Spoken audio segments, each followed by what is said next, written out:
A day in my life as a working mom with 3 kids. Ito yung daily routine ko.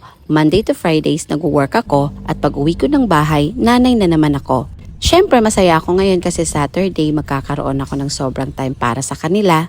So 2 araw na rest day at of course 2 araw na leave days. So talagang magkakaroon ako ng so much time for them. Lalo na kasi ang dami namin kailangang tapusin sa bahay kasi kalilipat lang namin, 'di ba? So ang dami pa talaga naming aayusin. This past few days sobrang busy talaga kaya wala talaga kaming time para sa bahay. Kaya ito, mamimili kami ngayon at pupunta kami sa mall para mag-grocery. Siyempre kahit pagod ako, alam nyo naman kailangan kong gampanan yung pagiging nanay ko. Kaya ito, nanay na muna ako after work ko. Gusto ko kasi na ma-feel nila na palaging andyan ako sa tabi nila. Kaya lagi kong ginagampanan ang pagiging nanay ko. Hindi easy maging isang nanay lalo na kung ikaw ay isang working mom. Lalo na ako na yung trabaho ko pang night shift tapos pag uwi ko sa bahay kailangan ko pa silang asikasuhin. Siyempre masaya pa rin ako kasi nakikita ko masaya sila. Kaya mga kananay, wag na wag nating kakalimutan. Lagi nating uunahin ang ating mga anak. Hanggang sa muli!